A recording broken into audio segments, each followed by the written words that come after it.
تفتكر ليه الجيش المصري بعت 40,000 جندي ومعدات تقيلة داخل سيناء؟ وده مش كلامي ولا كلام أصلا جاي من تقارير مصرية، ده جاي من إسرائيل نفسها. طب لو ده حصل فعلا بيحصل في التوقيت ده ليه؟ وإيه السبب؟ وكمان على الجانب التاني إسرائيل بتوجه ضربة قوية جدا لمصر، مش على الورق المرة دي، لا ده على أرض الواقع فعلا. وفين؟ في أرض الصومال. طب إيه القصة اللي بتحصل هناك؟ وكمان في الوقت الحالي في تعاون مصري تركي كبير قوي في أرض الصومال.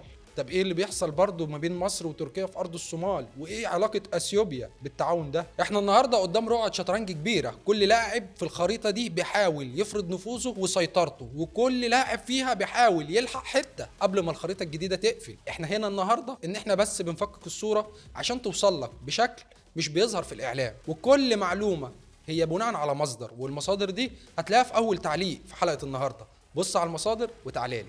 انا عمرو الله عماد، واهلا بيك في خيوط اللعبه.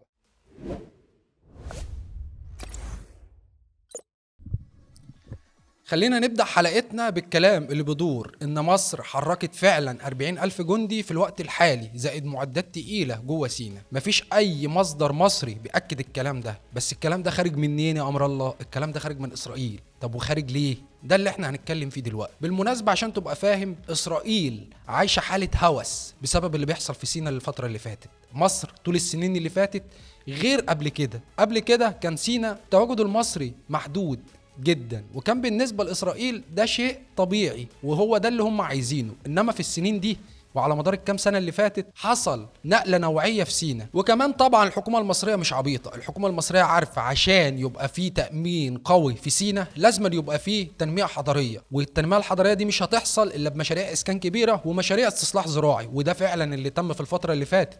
ومش بس كده، ده الحكومة طورت البنية التحتية في سيناء كلها وخد الجديد منه، وده مش جديد كمان بالمناسبة. مصر بتربط سيناء ب6 أنفاق تحت قناة السويس بيربطوا سيناء بالدلتا.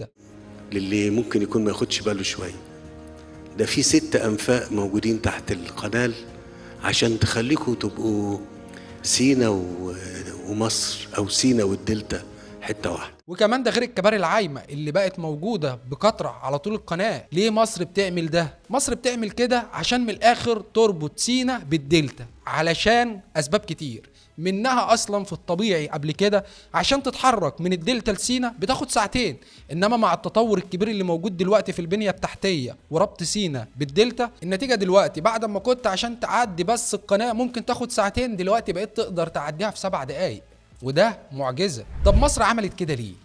مش سألت نفسك السؤال ده؟ مصر عملت كده ليه؟ لأن باختصار العدو الأول لمصر هو الكيان، وده شيء كله عارفه. هتحصل مواجهة، المواجهة دي هتحصل امتى محدش عارف، بس الأكيد إن الكل عارف إن المواجهة دي جاية، وده شيء حتمي مفيهوش أي جدال. وعشان كده مصر بتستعد لما تحصل اللحظة اللي هيكون فيها المواجهة. إحنا مستعدين، هنقدر ننقل معدات عسكرية، ننقل جنود، ننقل أكل، دعم لوجستي كامل هيقدر يربط الدلتا بسينا وتبقى قطعة واحدة من مصر. وكمان بالمناسبة معلومة سريعة كده أقولها لك على السريع، السنين اللي فاتت مصر قدرت تطور قوات دفاع جو كتير على طول القناة. ومش بس كده، ده جوه سيناء نفسها زمان كان رادار واحد بس، دلوقتي بقى موجود أكتر من رادار، وبقى موجود قوات كتيرة ووحدات عسكرية متمركزة بأعداد كبيرة. ودوت اللي خلى السيسي يدخل في حتة مكافحة الإرهاب هناك، إنه إدى لنفسه مجال إنه يدخل قواعد عسكرية ويدخل جنود ومعدات تقيلة.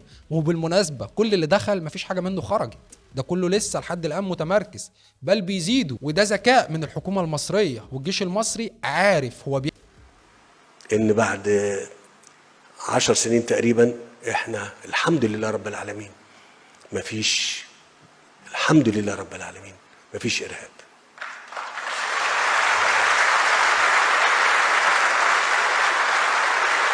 لازم نأكد قدرة الدولة المصرية على إن هي مفيش أرض فيك يا مصر حد يقدر أبدا بفضل الله سبحانه وتعالى ياخدها مننا أو يسيطر عليها. طيب كل اللي بيحصل ده ليه إسرائيل مهتمة؟ لأن إسرائيل شايفة إن اللي بيحصل في سيناء هو الخطر الأول عليها، الخطر الأول عليها في كل الأحداث اللي بتدور. بالمناسبة إسرائيل وأمريكا على مدار سنين بيحاولوا إن هم يضعفوا مصر ويوقعوها، وحاولوا أكتر من مرة إن يدخلوا الجيش المصري في حروب وصراعات خارج الحدود، منها على ليبيا، ومرة في السودان، ومرة في أرض الصومال. لكن في النهاية بيلاقوا إن الجيش المصري والدولة المصرية متماسكه. يا جدعان احنا حضاره 7000 سنه، احنا حضاره 7000 سنه، مش اي مخطط سهل ان هو يدخل علينا. اي نعم ممكن نكون بنعدي بظروف صعبه، لكن في ظل الاحداث اللي بتحصل الدوله المصريه عارفه هي بتتحرك ازاي، وخصوصا في الملفات الحساسه الخطيره اللي ممكن تمس الامن القومي. وطبعا لما مصر قفلتها عليهم ضبه ومفتاح في ليبيا وكمان في السودان، وكمان بقت هي اللي بتشكل خطر جديد عليهم في سيناء، الموضوع دلوقتي بقى ايه؟ احنا لازم ندور على مخطط جديد نشغل مصر بيه، وكمان نضربها في امنها القومي. وراحوا فين؟ راحوا ارض الصومال. لكن اللي هم مش يعرفوه ان مصر حتى في الملف ده مستعده وجاهزه. وطلع وزير الخارجيه المصري بدر عبد العاطي واعلنها صريحه، الجيش المصري هيتحرك للصومال. بالمناسبه الجيش المصري مش لسه هيتحرك يا جماعه، الجيش المصري موجود فعلا في الصومال، وكمان شغال على تدريب 3000 جندي صومالي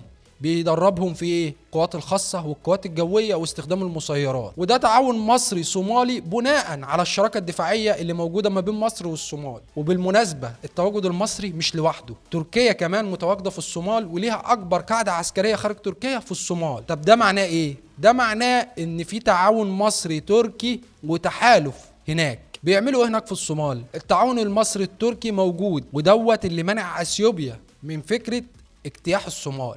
وبالمناسبة طلع أبي أحمد أكتر من مرة وصرح إن هو عايز يجتاح الصومال، بس اللي موقفه إيه؟ الوجود المصري التركي هناك.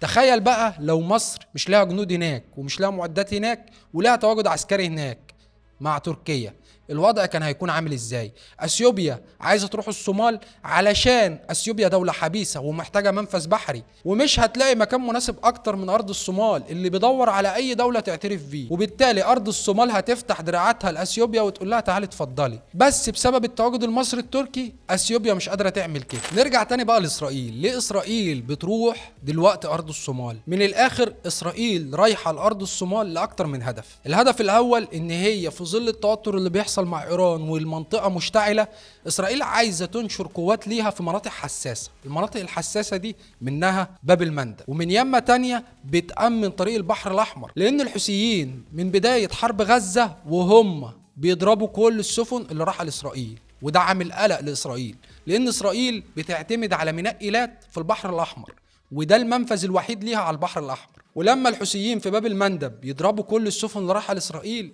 اسرائيل بيتقطع عليها المنفذ البحري من البحر الاحمر، وهي عايزه تواجد عسكري ليها عشان تمنع كده. ومش بس، لا ده كمان عشان يبقى فيه مراقبه لحظيه لكل التحركات اللي بتحصل في اليمن من الحوثيين، وكمان في رصد لكل اللي بيحصل في ايران من صواريخ او اطلاق مسيرات.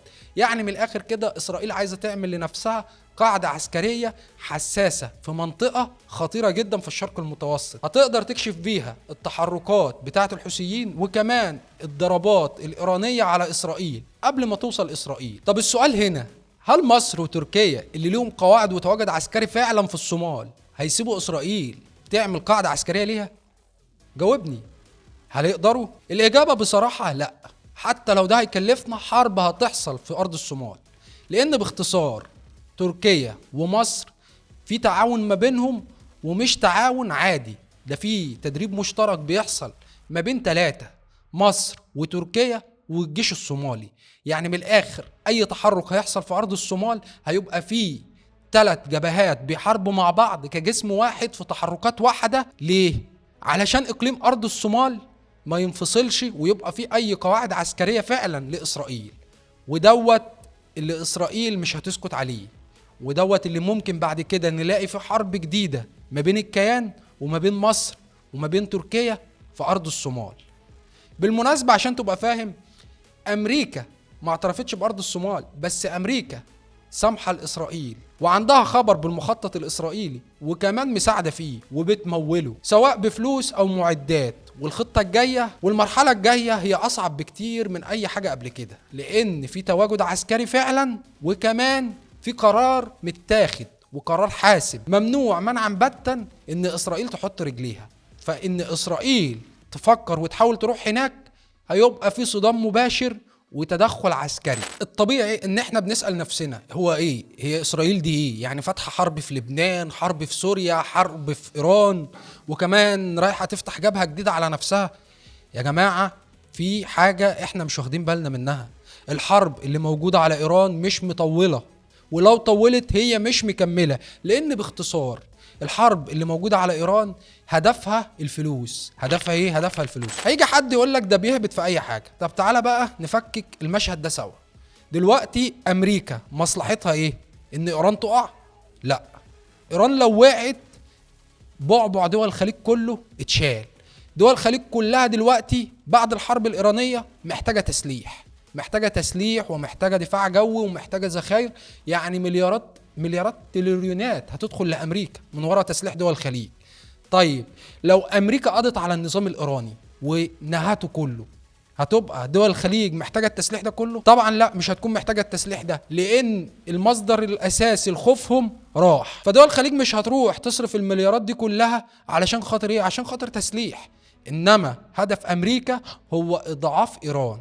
إضعاف إيران ليه يا أمر الله؟ عشان إيران طول ما هي موجودة في المنطقة، وبالخصوص الحرس الثوري الإيراني، دول الخليج كلها تحت ضغط وعايشة في قلق، وده هيديهم فرصة للتسليح. ولو مش فاهم اللي بيحصل دلوقتي، طب تعالى اديك معلومة على السريع. أمريكا وقفت مصانع عربيات بتصنع عربيات ومصانع كبيرة زي فورد. ليه؟ علشان تنقل الانتاج لتصنيع عسكري. وكمان عندها دلوقتي صفقات كبيرة بتتم لدول الخليج، دفاع جوي، طيارات، ذخيرة، صواريخ، ده كله جاي بفلوس. طب ايران لو انتهت خلاص مش محتاجين الحاجة اللي احنا رايحين نشتريها، بالتالي الخزينة الامريكية هتخسر، وده اللي امريكا مش عايزاه. وكمان من باب تاني، العالم كله دلوقتي مشلول اقتصاديا. وعشان تبقى فاهم اللي بيحصل دلوقتي هو لعبة فلوس كبيرة. المضيق اللي مقفول ده دي لعبة نفوذ وفلوس بتديرها شركات كبرى اللي بيحارب فيها أمريكا وإسرائيل.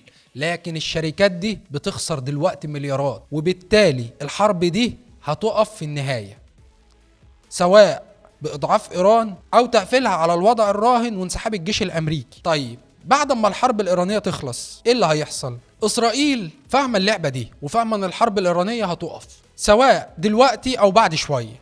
فإسرائيل بتبص بقى على اللي جاي بعد كده. اللي جاي بعد كده إيه؟ هو التواجد العسكري ليا في المناطق الحساسة زي مضيق باب المندب، وده اللي هي بتحاول تعمله.